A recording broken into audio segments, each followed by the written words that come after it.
Hello, everyone, and welcome to the 50th episode of my podcast. I've had over 2,000 downloads now, so thank you all to everyone who subscribes and listens. I really do appreciate it. So today I thought I would do something not a little different, but tackle a subject which has been dwelling on my mind for a while, and that is social selling. Is it dead? Now, you may think this is a little bit of a strange topic for me to tackle because that's ultimately what I do and what we help organizations with and around how they can build social selling strategies into their overall go-to-market strategy.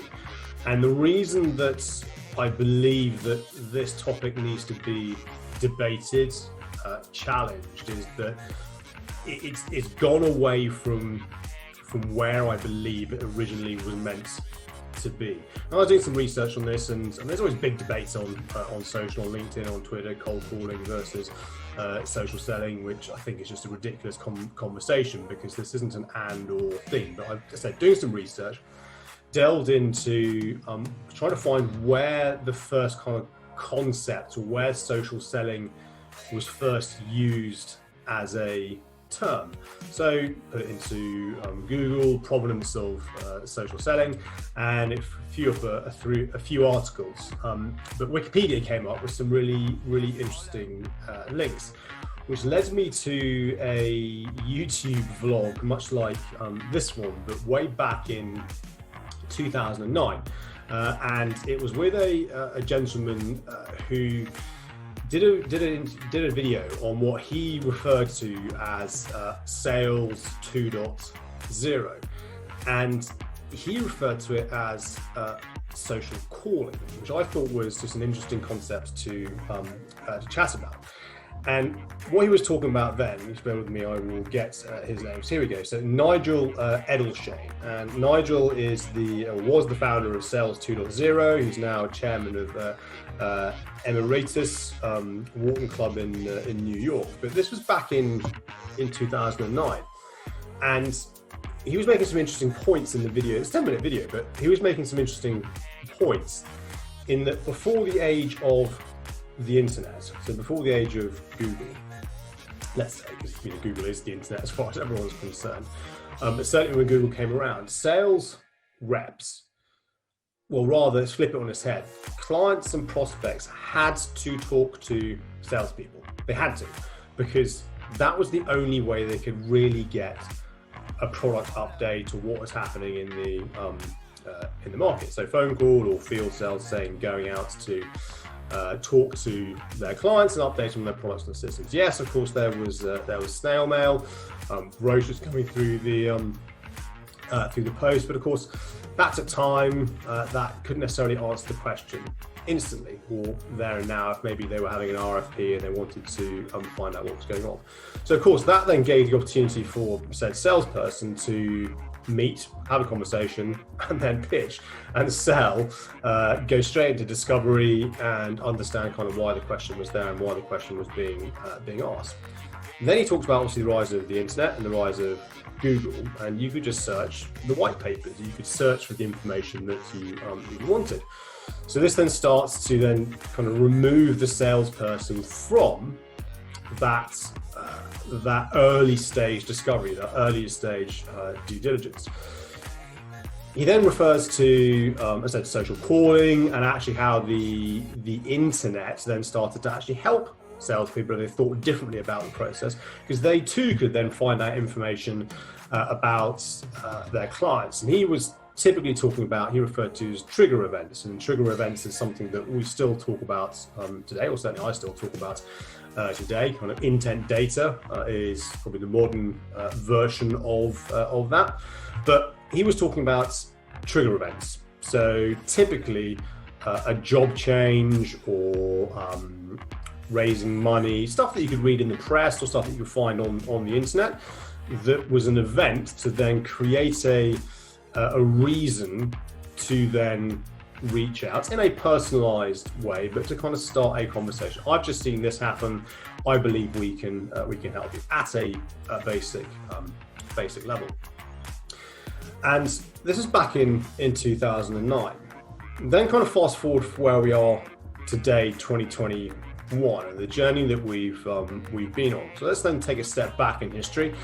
History, I guess, not that long ago, but Timothy Hughes and Matt Reynolds, I think it is, wrote the pioneer. Tim is the pioneer on the concepts and the frameworks of social selling in the modern era.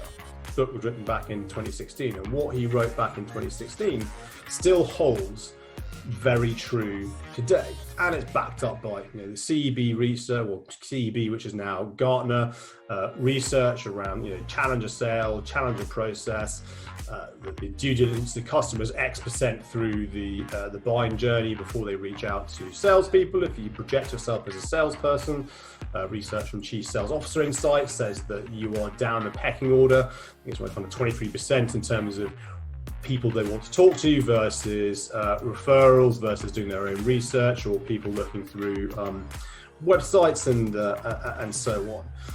So the proponent of the concepts of social selling are around, well, how do you then get back in front of your audience? And how do you start to build a relationship with your buyers so that you are front of mind, or your intended audience or prospects, so you are then front of mind. So when it comes to that crunch point that they want to issue an RFP, invite you in for a conversation, you are the people, the person or the business or the team that they go to based on how you position yourself, what they've found, what your overlap network looks like, how you're leveraging content to promote yourself as a subject matter expert in the area that is focusing on them and their business need, so that they are already in their mind talking to the right person to help them solve the problem that they have.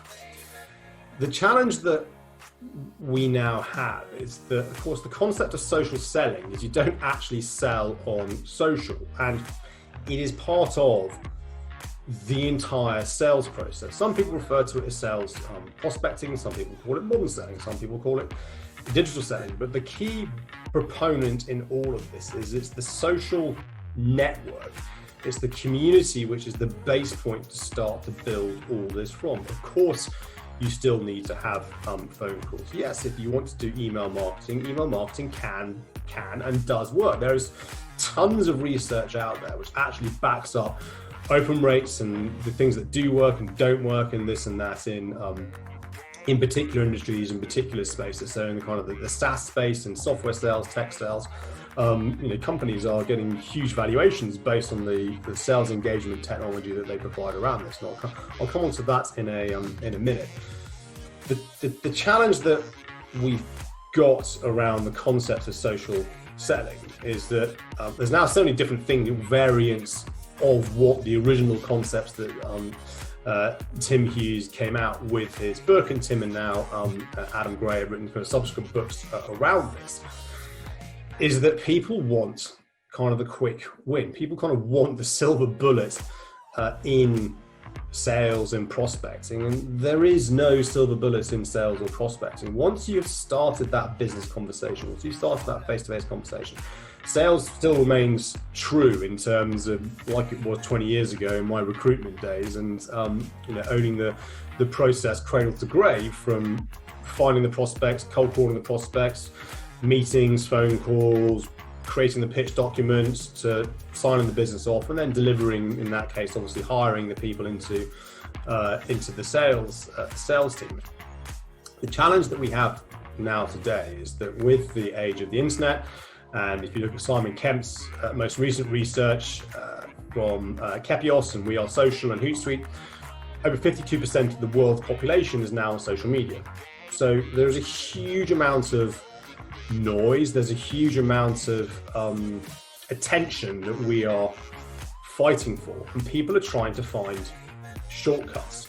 And of course, one of the shortcuts that people always look to is technology, no matter what it is, technology to make our lives easier. Apple, the smartphone, people said to Jobs that the iPhone would never work. Why would you put music on a phone? It's ridiculous. People want a phone and a music player. Hey presto, look where that's look where that's has led us, or leading us to, in terms of the smartphone revolution, is very much part of probably all of this around. I want things fast, I want things now. I've heard it referred to as the economy of now. I can't do it in 2 clicks. So in the world of sales, when the pressure is to get more, do more quicker, we tend to look to technology as that solution. Whereas whenever we have gone into an organization to kind of unpick or reset or even build out a social selling framework and program, we actually have to get people to step away from the technology in the first instance and get them to actually think differently about what it is they're trying to do. However, automation, LinkedIn requests, automated sales, automated this and automated that. As I said, I will come on to this because it absolutely has a point and a purpose in most industries, I would suggest, but not all. Now, what then happens is that people then engage in this, either you're a solopreneur or even large organizations, engage in this approach. They think they are social selling, but actually all they are doing is just spamming. And we know that from an email marketing perspective, there's a lot of spam out there. Spam filters, I read a while ago, the G Suite, Google, Gmail filters 100 million marketing emails a day. You can get blacklisted on company ISPs, etc. In terms of how you send, or if they think you're just spamming. So that is not social selling when you're doing this on social. You're just spamming the market, and it's just annoying, frustrating, can damage you as an individual in terms of your brand. It can damage the brand of the organization that you represent. But there's more and more of this happening, and that then starts to create a challenge that when organizations start to consider, is social selling something that we should look at? When they've had a really bad experience of what they perceive social selling to be, they think, oh, well, social selling doesn't work. And again, I think it's the selling bit of social. And I openly admit that I wrestle with the term, because it's using social channels to start a business conversation, to develop a business conversation. And you can use it alongside other touch points and cadences. So if we then take the fact that social selling is a framework and a behavior, what one needs to start thinking about then is, how does this then fit into, we're going to go into consulting speak, your sales operating model, your overall sales operating model. Because it could well be that your current sales operating model is not fit for purpose for what it is you are trying to drive through sales effectiveness, sales operations, sales enablement. For me, they kind of are all of the same thing. And if your processes aren't fit for purpose, or aren't fit for what is the 21st century and what is the modern buyer, then whether it's technology or social selling or cold calling or whatever, email marketing, doesn't really matter, it's going to fail. Because what this then steps back to, and I complete projects with accounting firms, law firms, just completed a big project with 42 AEs and 10 SDRs across Europe for a global SaaS organization. And a lot of this was system fatigue. So too many systems they felt that the sales reps had to kind of deal with, because separate conversation maybe, but certain security policies internally meant that systems couldn't integrate. By not having systems integrating properly, meant data sharing is not necessarily as good as it could be. And therefore, when it comes to the social selling aspect, so primarily we were looking at LinkedIn and LinkedIn Sales Navigator, it felt like just something else to do, because they could not necessarily understand how this could fit into the current sales operating model that they were working 2, break it down, break back, explain the process of actually what we're asking you to do through social, which are the 3 main components are, in my view, your personal brand, or however you want to describe it, how people perceive you when they meet you online, wherever it is, how you are projecting yourself, what do you stand for, what conclusions are they leading or jumping to about you versus the competition, if they can find you. Separate conversation, separate blog. Then it's around, of course, the network. So how curated is your network? The more curated your network is, the bigger opportunity you have for referrals, both internally but also through your own network, but then also through how you can leverage content to sell through the network, not to the network. Again, separate kind of piece. Then the final bit is around content itself, the story. So how do you work in marketing? How are you using content that marketing is giving you to work more effectively? Are you talking to marketing in a sales perspective to go, this type of content is not landing. Let me help you with the story and the narrative. Marketing then create that for you, varying formats, video, podcasts, vlogs, seminars, it doesn't really matter.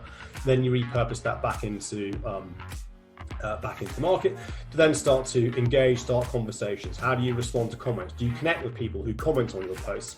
Do you follow up? Do you follow people? What is your outbound approach in terms of the personalized messaging, not personalized messaging, and so on and so forth? That is the concept of the social bit of the selling bit. Then once you get into the sales process, that's then whatever your sales operating model looks like, or your sales process is, to then support that the whole way through. Going back to Nigel's video back in 2009, again, he raised an interesting point. He talks about referrals and referral selling. Actually, a referral is, well, certainly from my perspective, when I get a referral, it's really, really powerful. I've had a cold outreach, so cold inbounds to me only this week, and said, yeah, I'm happy to have a conversation, trying to set up a diary, and then he said to me on email only this morning, I was out with X last night and they were singing your praises. I'm like, awesome. I haven't even controlled this. So already in that individual's mind, I am the right person to talk to. And he reached out to me based on a referral and has met somebody else who has referred me again. So this is what this is all about. How have I done that? I have a presence in terms of what I do online. People recommend me. People tag me in posts when they see things, when people are asking for help around LinkedIn, sales navigation, and social. So that's many facets of referral and referral selling. But going back to Nigel's video in 2009, in his view, and I do believe this, that a referral is like of magnitude 10x more powerful than the out and out kind of cold outreach. And this, for me, I believe, is to where social and social selling can really start to maybe pivot or move into, are we actually talking about referral selling? And the social network is just actually the modern referrer rather than the Rolodex or the conference or the webinar, whatever it is. I don't know. I'm just putting this out there for debate and conversation, because it's a bit like when people talk about digital marketing. Well, if you've got a marketing department and a digital marketing department, then why the two kind of split? Because my view is that, and this is Matt Meeks, from CTO of Cohesis, a big accelerator startup, like I said, they are an accelerator in terms of helping you develop AI models really quickly and really awesome. He was at a conference and he was asked, how do you know when an organization has embraced digital transformation? And he said, when we stop putting digital in front of everything. Same for me goes in terms of digital marketing. Maybe the same goes, how do we know when we've totally embraced social selling? Well, maybe it's when we stop putting social in front of selling, because it's just part of what we do. It's just part of that overall sales cadence, sales process, sales operating model. And this, for me, I believe that what the last half of 2020 has kind of proven through the pandemic. It's forced a lot of people into working in different ways. It's forced a lot of people onto online that maybe weren't so prevalent on there. It's forced different things happening on LinkedIn, for example.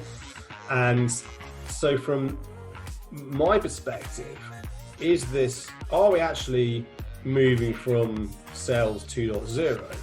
I need to quote Mark Humphreys on this. He's a chairman. He's chairman of a number of VC-backed, PE-backed organizations, helps them, guide them. We are in the fourth industrial revolution. So is this actually sales 4.0? Is that the world that we are now moving into and part of?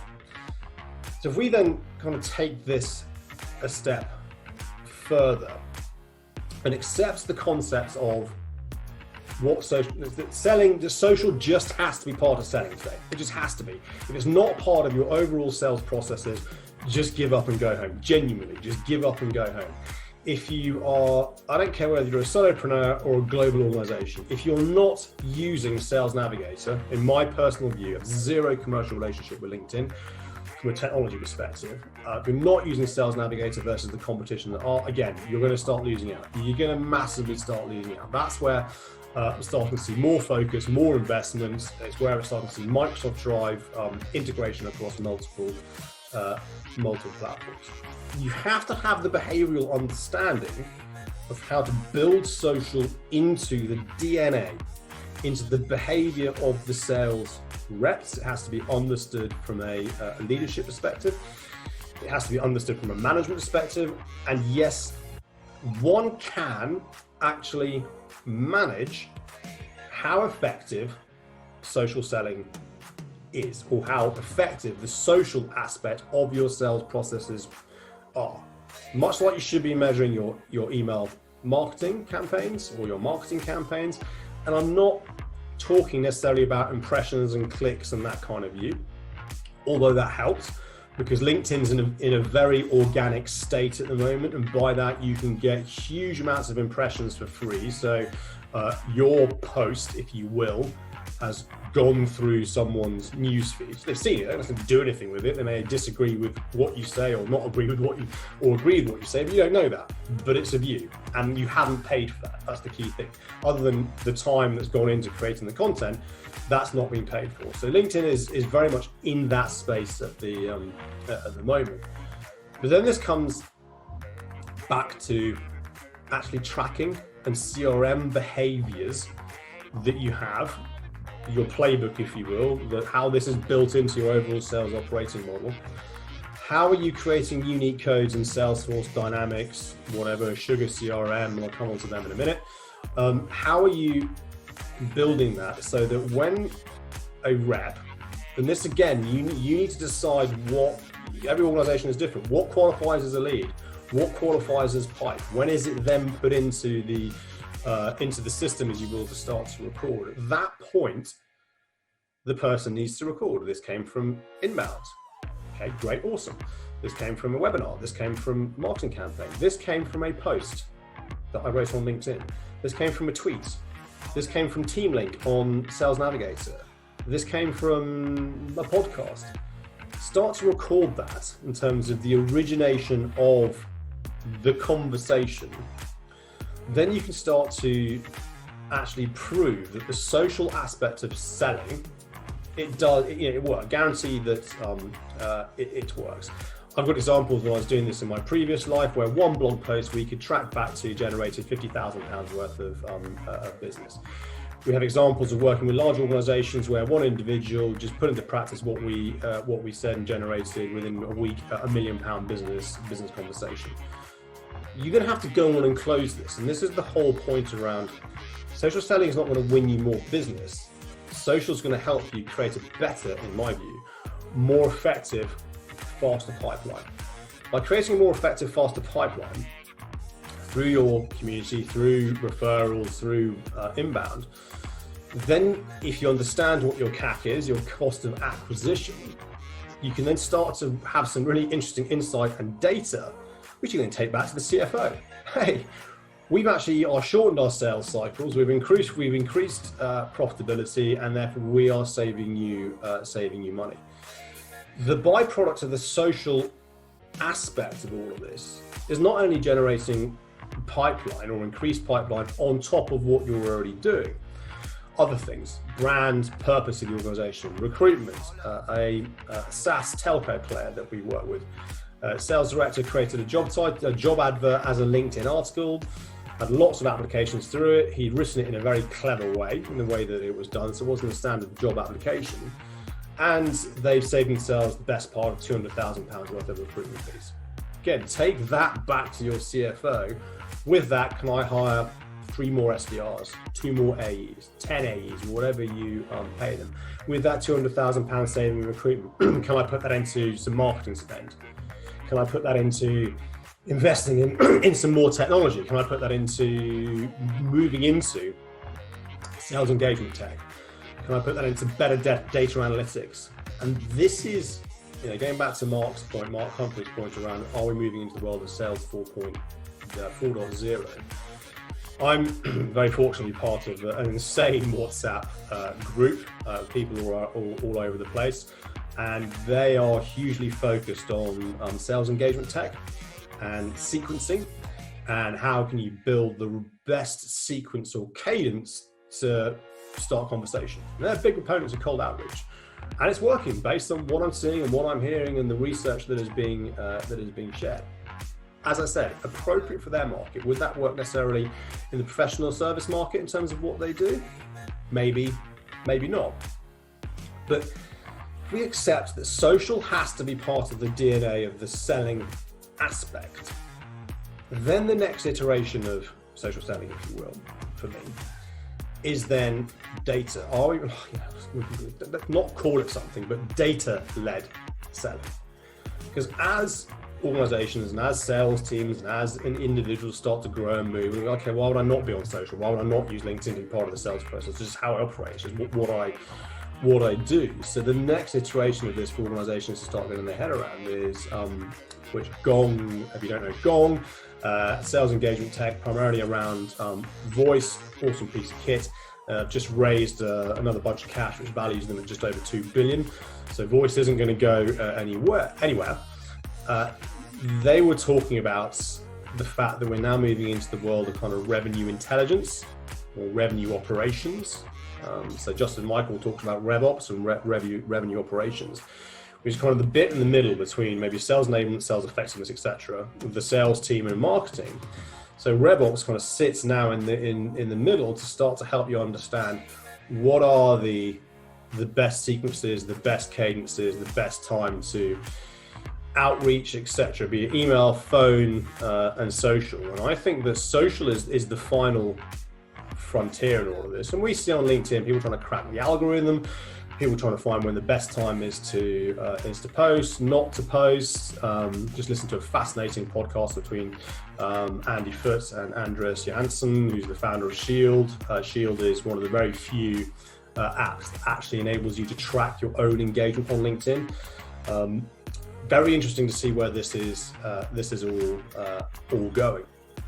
So this is then when it comes kind of back to your sales processes and your sales overall operating model. How is the technology fitting in with that, or does your operating model need to change in order to fit the 21st century tech that is now available?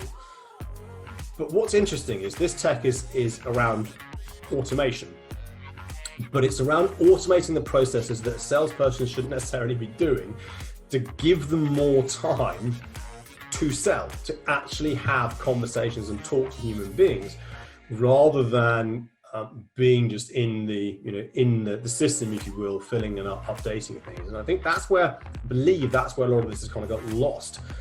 And also, with the LinkedIn connectors that have kind of badged this as helping you in terms of automated outreach and automated connections. Actually, why not having a message at all is on a LinkedIn connection request is probably more likely to get you a request than one with a message, because people are now suspicious as to whether is this a real message or am I just going to get automated pitch immediately afterwards.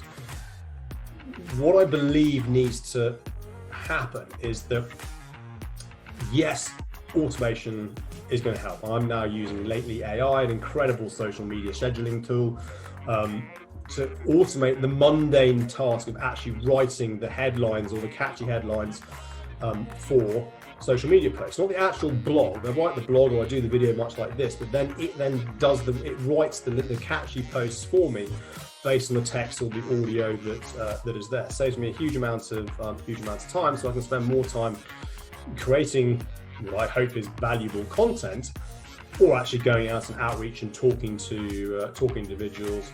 Also, when I'm running workshops, I can then still be kind of present, if you will, out in the market and still talking to people online, because that's the key thing in the social aspect, is being consistently present and out there.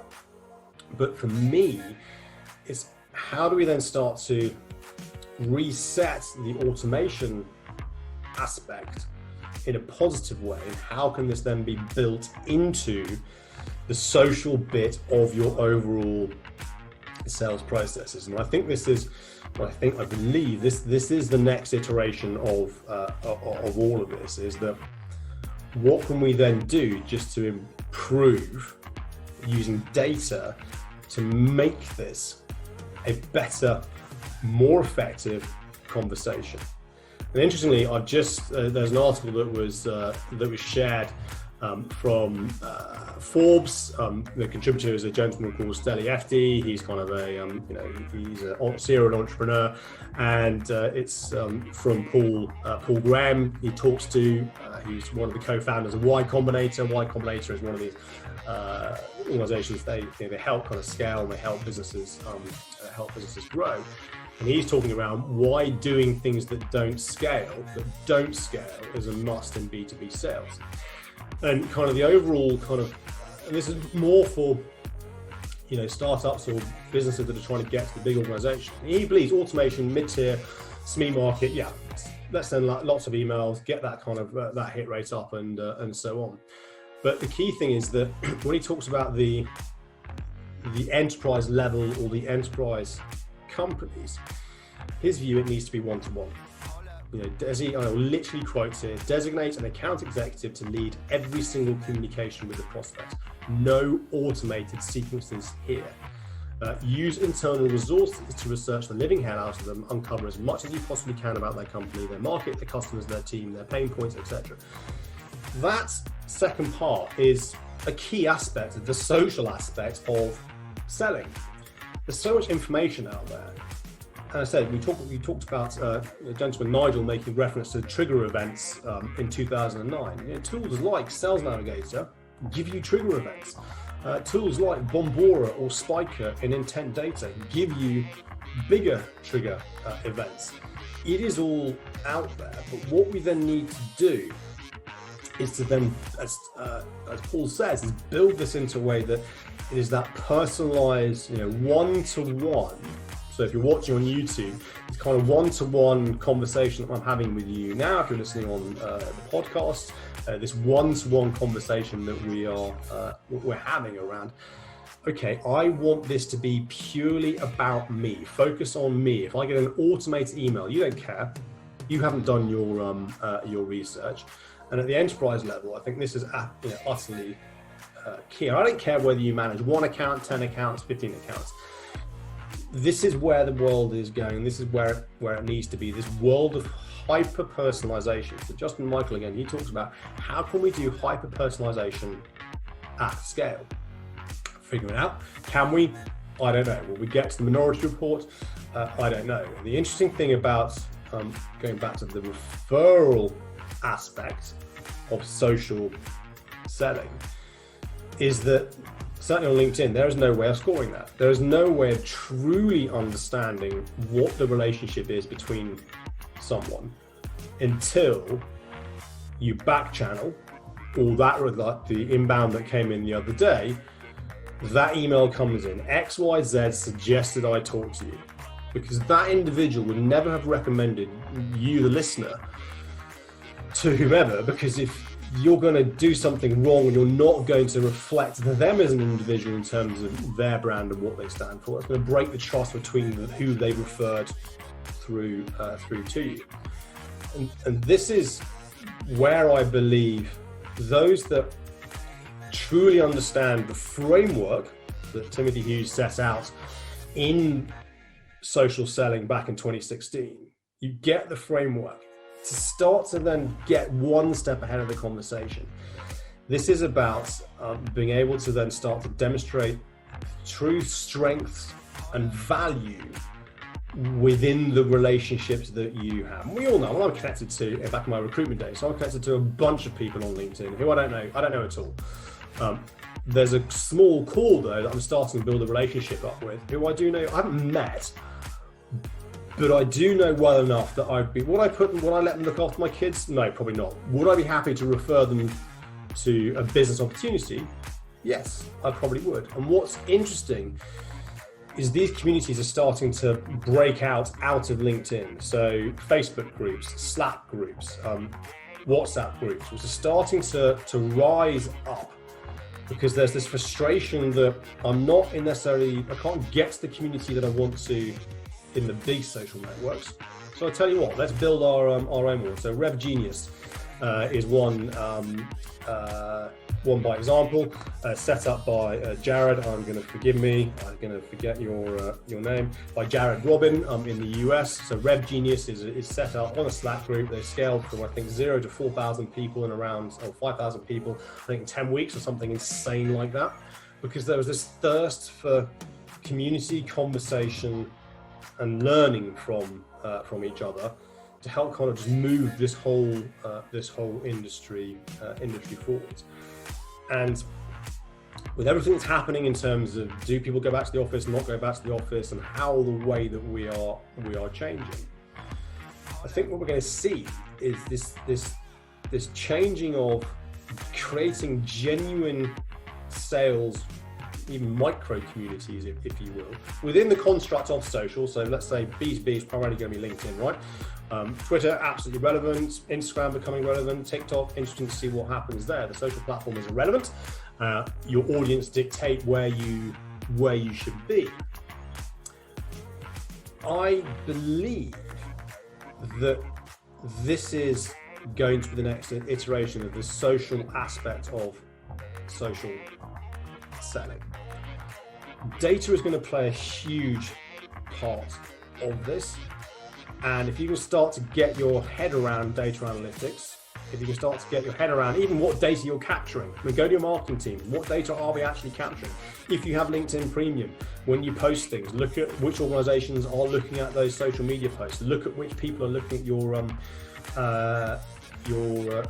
profile. Start to get this all together and start to look at it and start to look for trends, start to look for opportunities. Why did that work? Why did that didn't work? If you have things like Gong, Sales Loft, Outreach, all this kind of stuff starts to do this for you at scale, then start to do something and act upon that to then iterate and learn. So, do I believe that social selling is dead? No, of course not. I live and breathe it. It is. What I do is how we generate businesses as individuals, as organizations.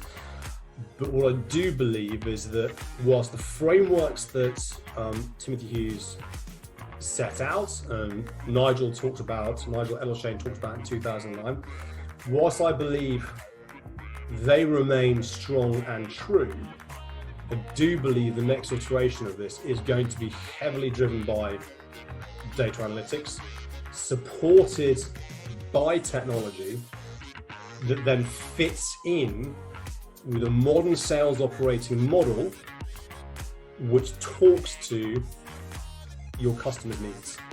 Because at the end of the day, this all boils down to your clients and making it about them and how you can make them feel like they are the most important person to you in the world. Those are my thoughts. I welcome any feedback, any debates that you may think. Please feel free to connect with me if we're not, or go and follow me on the varying. I'm on LinkedIn, I'm on Twitter, I'm on Insta, I am on TikTok as well. So please do feel free to come and follow and find me. Mention this podcast or this vlog on YouTube if you're watching. If you're not subscribing to either, I would really appreciate that. But otherwise, good luck. I hope you learned something from this. I hope there's some thoughts that you can go do a little bit differently. Otherwise, enjoy the rest of your day. Thank you for listening wherever you may be around the world.